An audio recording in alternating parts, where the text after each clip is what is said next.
This is a video on teaching textbooks, 3rd grade math. This is what they call their workbook for it. So here it is. Breaks down. I'll go back here.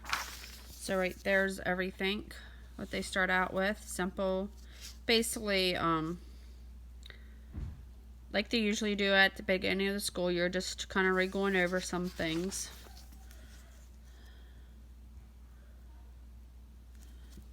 And then you get over to here.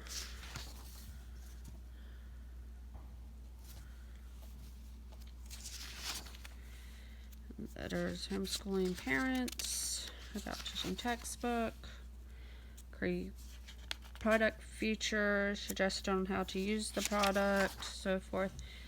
And lesson 1, basically just simple addition, subtraction there, going over, and then they have the problems for them to do. There, just simple stuff. And then let's go back here a little bit where it gets to be a little bit more in depth. Subtracting multiples of 10. So there explains it there at the top. And then you have some practice questions, and then it gets into the actual questions for it. Okay. So now let's skip a little bit more. There's some of your fractions problems. Here's that. And there. Let's go back here.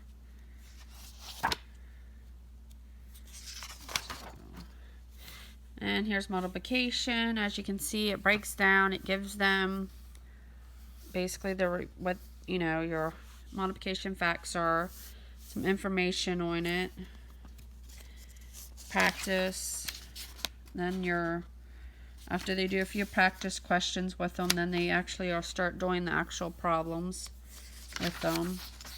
And then some of the problems things is like they break it down like 5 times 2 is actually 2 plus 2 plus 2 plus 2.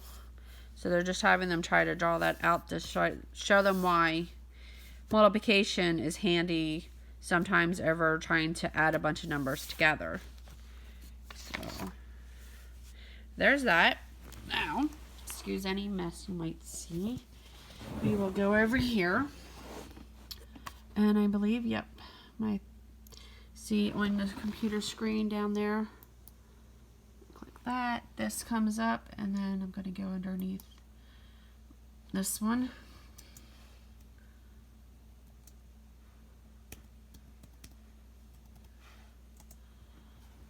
And then we'll go in here. And these will only open up if you have the CD actually into your computer.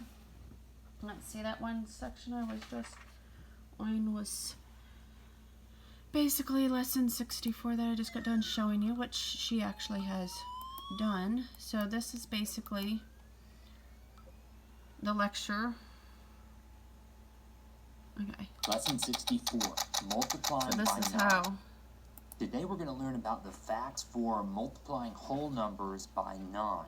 And I'm going to start by just showing you all of those facts.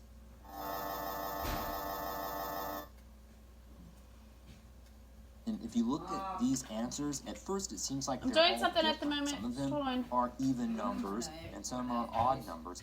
But there's actually something pretty neat about these answers that I want to show you. Look at 4 times 9. The answer here is 36, and if we take the digits of the answer and add them, 3 plus 6, that equals 9. Now look at 5 times 9. It has an answer of 45, and if we add the digits of this answer, 4 plus 5 also equals 9.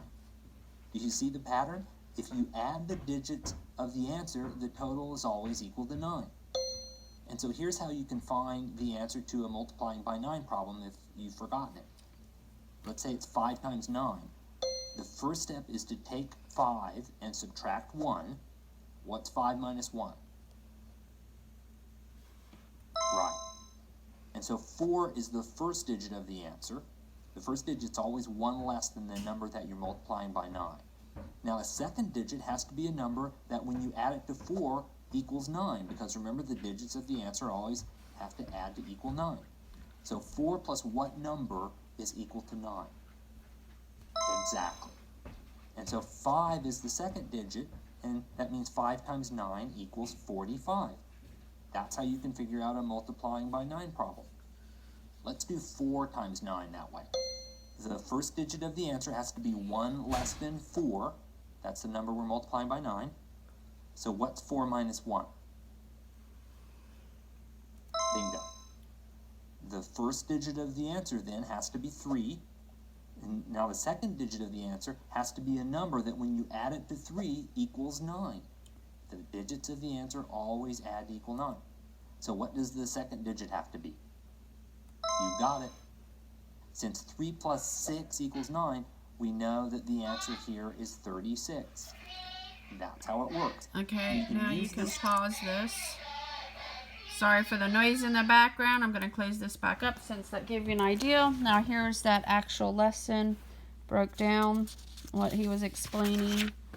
And then over here, you can see it actually explains it the same way as it does on the CD.